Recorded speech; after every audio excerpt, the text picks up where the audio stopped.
This is the Kimberley, one of the world's last true wilderness frontiers. A stunning dreamscape sculpted by extreme natural forces. The Kimberley inspires awe and wonder. Filled with unsolved mysteries and hidden within the rugged landscape, one can find clues to ancient societies. All guarded by a creature that has maintained its place on the top of the food chain since the era of the dinosaur. This region is 3 times bigger than England, yet a forgotten corner of Australia's near unreachable northwest. There are no roads to where we're going, and we don't own a plane. But what we do have is one of the world's oldest methods of transport. She's definitely wild out today. We invite you to join us on our 10-metre retro sailboat. Woohoo! We are sailing, baby! As we embark on the most remarkable journey of our lives. I never thought I would be looking at a waterfall aboard my boat like this. Welcome to Season 3, a Kimberley dreamscape.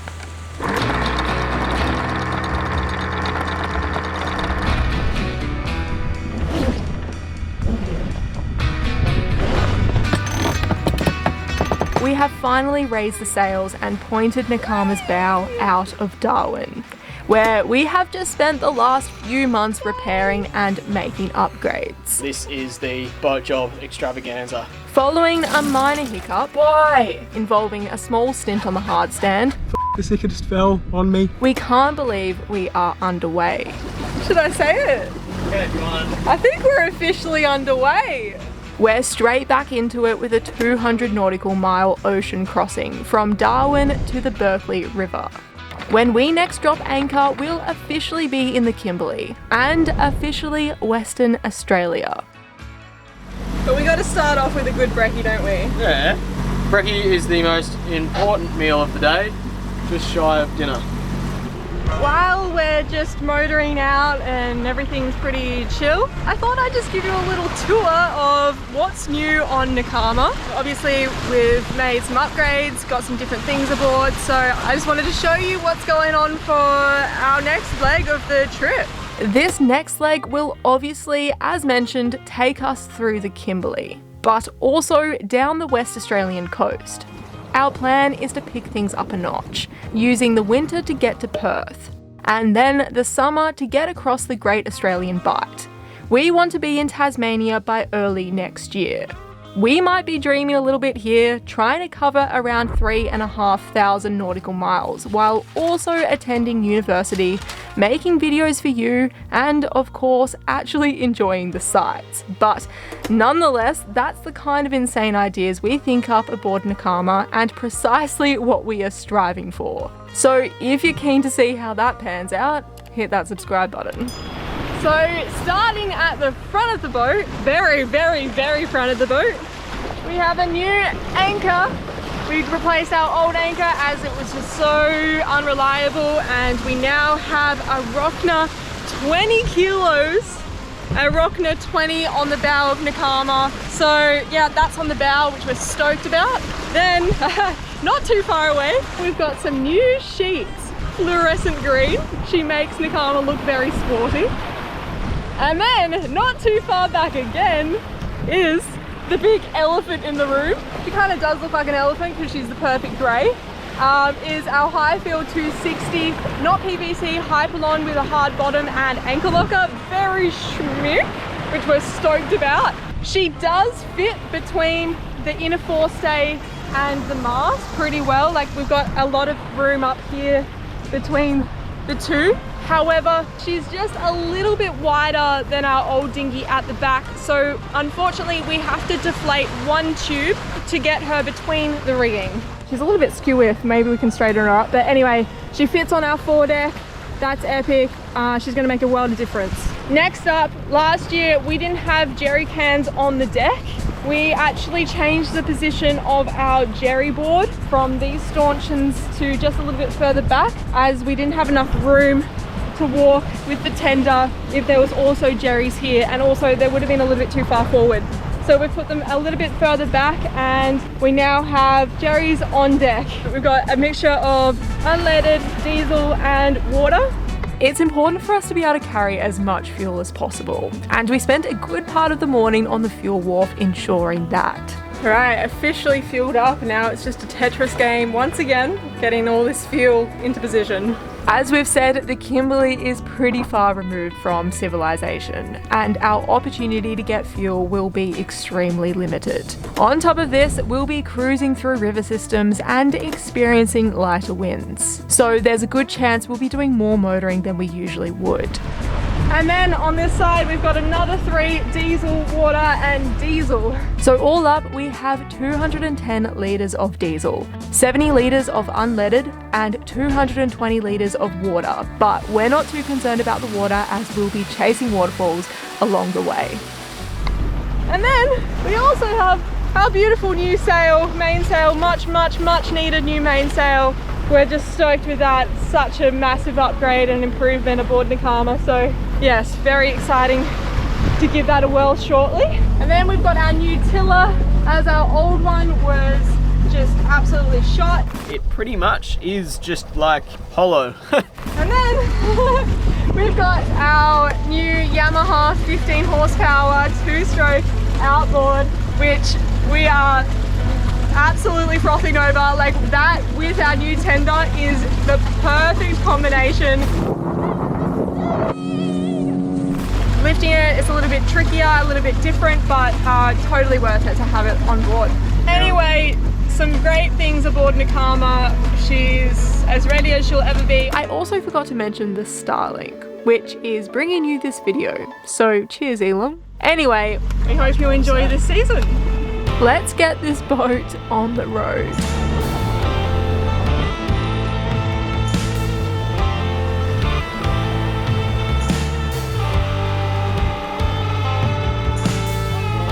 Feels crazy. I can't believe we're doing it. Look at her. But the sailing is very slow. The wind is fluffing around behind us, and we're just doing our best to catch it without having to exert ourselves too much. It's also a little bit too much effort putting the pole up, isn't it? It's a bit too much effort for day one, isn't it? A bit too much effort. But in this light wind, we thought, what better time to tie up a few loose ends? Thought I was finally done with the toolbox, but 3 hours into the sail, we're back at it. At least we've got a nice spot here in the shade of the sails, so working in the shade. Fixing a small shackle debacle. Just, you know, a good old shackle swappery-doo.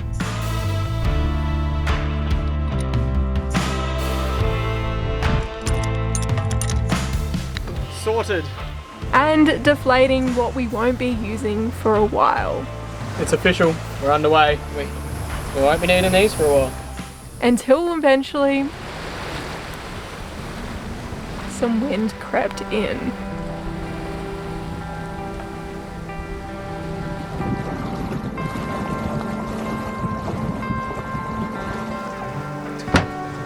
Look who's come out. Finally. What's going on, Jill? She's realised it's not ending. It's not ending. May as well enjoy it with the rest of us, Mark.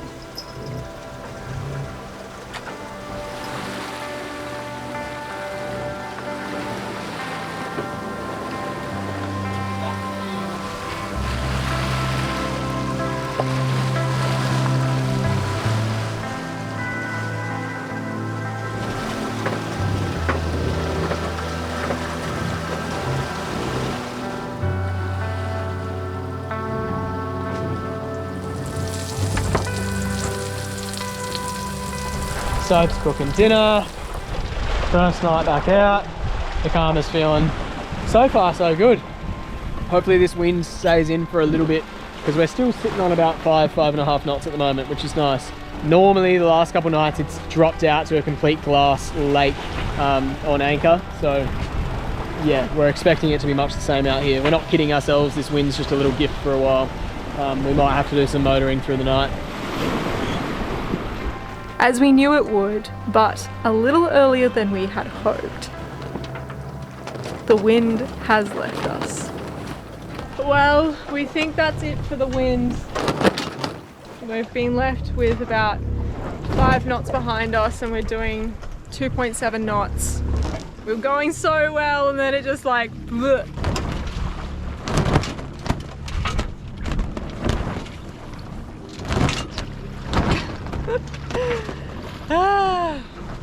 Still on 2 knots. Last night, glass out. How long are we going to be out here for? Weeks. Good thing we got fresh food. After enjoying our dinner in the peace and quiet of the autopilot and the open ocean, we've decided to burn a few fossils.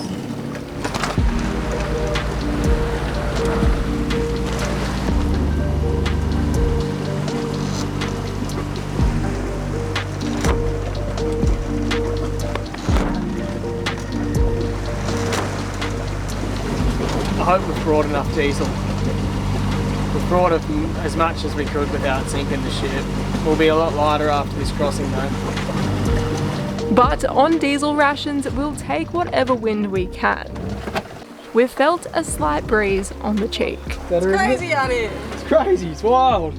It's wild. It's crazy, season 3, it's crazy, it's wild. There's some motoring, sailing, motoring, sailing. That's so far how it's gone. We motored, then we sailed for ages. Sailed, we're that good at sailing, and then motored for a little bit, only a tiny bit, and sailing again. Now, you can call that 4.4, that's 4.5 knots. 4.5 knots? Yeah, I'm like 6 foot tall and that's 4.5 knots. And while we could enjoy a few more hours of sailing, our dreams were filled with the hum of the engine as we motored our way through the glassy night, hoping for some wind in the morning. It's about 6:30 in the morning. 8 knots of breeze at the moment. We're doing about 4.5 knots. We're just cruising along quite nicely. Good morning, everyone. Good morning. Guten Morgen. Good morning.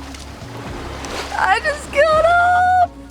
Oh! There's something quite like the feeling of waking up in the morning after your watches. It's kind of a bit like you're hungover, but you haven't drunk anything.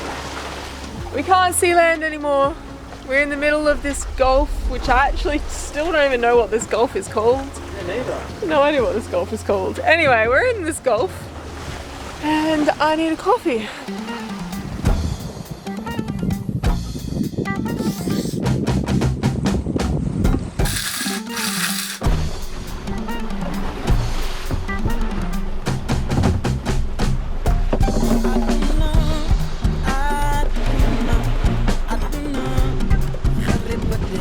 Well, with the coffee to put a spring in my step, there's something I want to attend to that's been on my mind ever since we arrived in Darwin.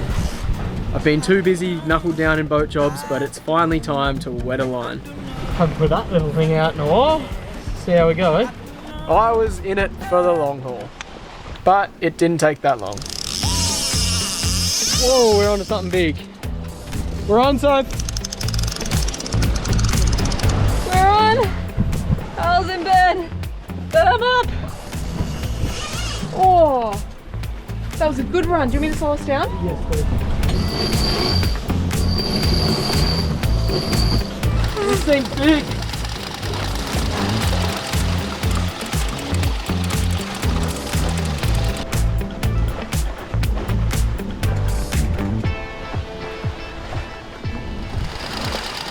Oh, tuna? Tuna. Is it? I reckon. It looks like a Spanish. Oh, if it's a Spanish, I'd be stoked as well. Oh, it's a wahoo. They're not bad, are they? It's a wahoo. Are they alright eating? Yeah. Got it? First wahoo. I hope they're good eating. Same. Oh boy.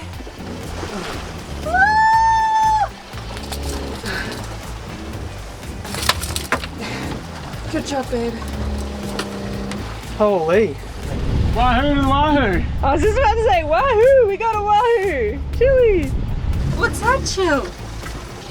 Did we get a fish? In the time of catching this speedy looking zebrafish, the wind has crept further aft, and we've got no choice but to get the pole out to make the most of the wind. After you set up the pole, it's always nice, but you just hope that the wind plays fair and you're not back up here in 10 minutes time, taking it down because the wind's changed its mind again.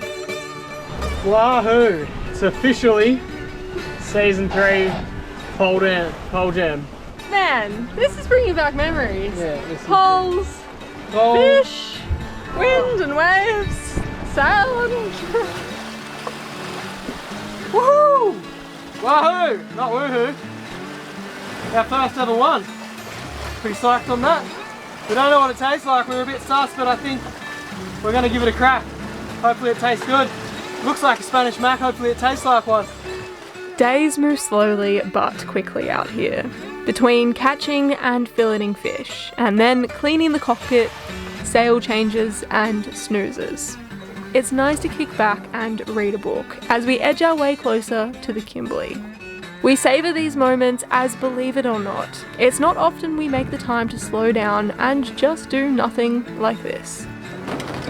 But as the day progressed, the wind dropped once again.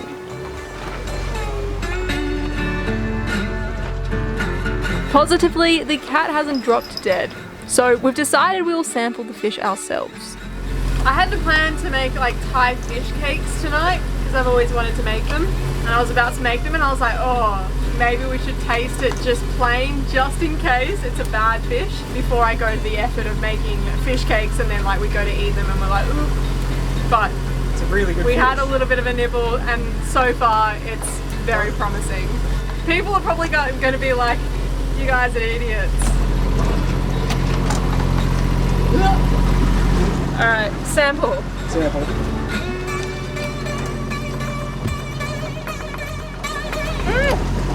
Good? Yeah, I think it's good.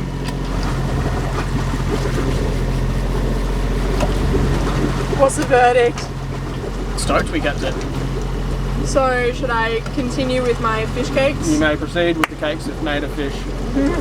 But someone has obviously heard the word fish cake, Oh, they're fish chocolates. and we've got some surprise guests over for late lunch.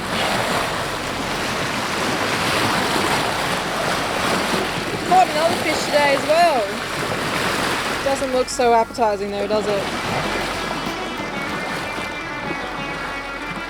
We're going into the great wilderness of hunter-gatherer. I've got our first meal right here. Dried frying fish. Damn it, flying. Fried, sun-fried flying fish. When my Uma and Ulpa were sailing around the world, I can't remember if it was the Pacific or the Atlantic, they said like there was just swarms of them at one point and they would hit the sails and falling onto the decks and they'd just collect them and fry them up in the pan. While we won't be having sun-dried flying fish for dinner, I will get cracking on those fish cakes.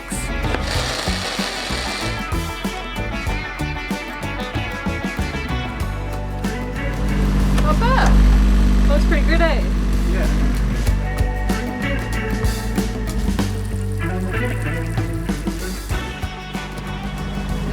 I think they worked out well.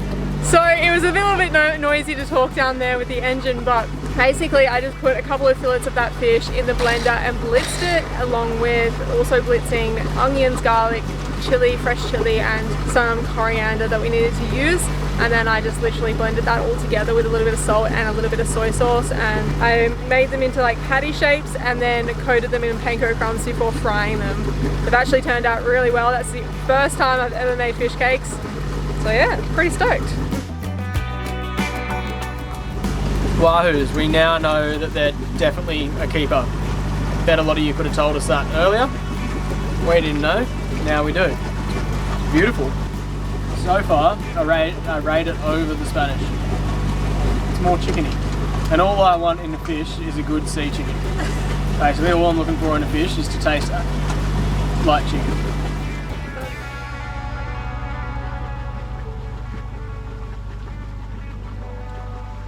We're heading into night 2 and expecting an early morning arrival at the Berkeley River.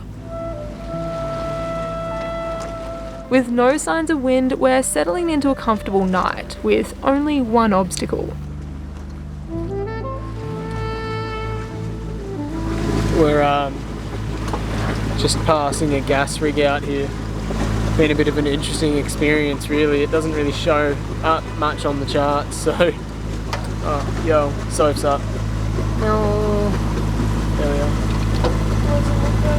It's like a pillar, can I have a look? Anyway, it's been a long time of staring at a little light until it develops into something that makes sense. Excluding the rig, the night was pleasant. On separate watches, it's obvious both Slim and I agreed on that. It's night 2. There is absolutely no wind. We are motoring, there's literally 1 knot of wind, so the sea state is just like cutting through glass. It's just a completely glassy lake. We're just cutting through phosphorescence right now. It's all phosphoresy, so it's like cutting through sparkly glass. It's pretty spectacular. Stunning night tonight. I can't film it. I so wish I could show you this because the stars are so beautiful. And there's been a few shooting stars about. But also, we've just hit another milestone in our voyage. Well, it was like almost 4 in the morning and now it's just before 3 in the morning.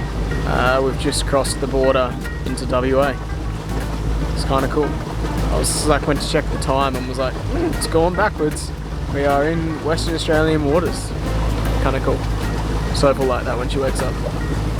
And just a few hours later, we started getting really close. So you could really start to smell the land now. It smells really, it's like the sweetest the land's ever smelled. Slowed right down. We're just gonna try and wait for the sun to come up a little bit more so we can actually see where we're sort of going. And then, yeah, see what happens. You can start to see the colour to the cliffs. First glimpse of the Kimberleys.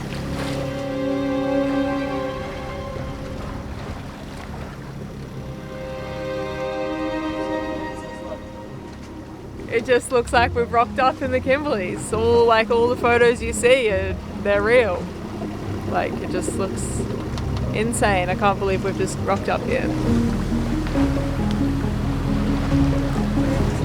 Crazy, eh? Ah, sticks. Sticks? Yeah, Not a crocodile? not a crocodile. Thought we saw our first croc. I can't get over the smell. I reckon it smells like dirt. Sweet though. Like sweet as, like a honey tea. It's crazy.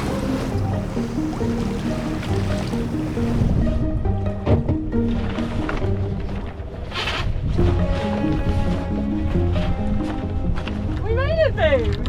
Look at that! Holy that cliff right there is insane. Man, we made it! I can't believe we just woke up here.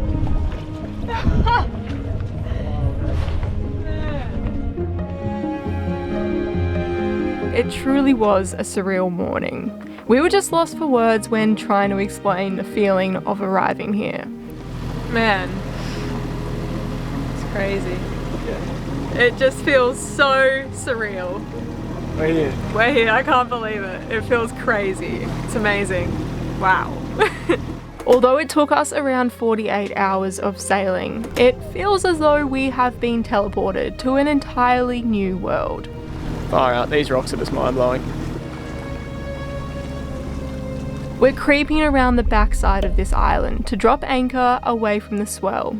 We're just reversing up now. We just almost hit bottom. We were about 10-20 centimetres away. I think it's just sand. We're off the front of this little sandbank here. But we're just gonna pot it back into some deeper water. We're about an hour into the rising tide, so we might sit here for 4 or so hours, catch some more sleep, maybe have some coffee and some brekkie and stuff before we attempt the actual bar and to continue on through here with a bit more water. Yep. As you can see from this satellite image, the entrance into the river is a bit of a maze, with sandbanks completely drying out on low water. So while we wait for the high tide, you guys will have to wait until next week. Crossing a bar with breaking waves about 40 to 50 metres off your starboard, running on about 4 hours sleep. It's not what we're chasing, but it's what we're doing. Shower's occupied, eh? I know I don't want him walking into my shower, so I won't walk into his. What is ahead of us is insane. This place? We'll see you then.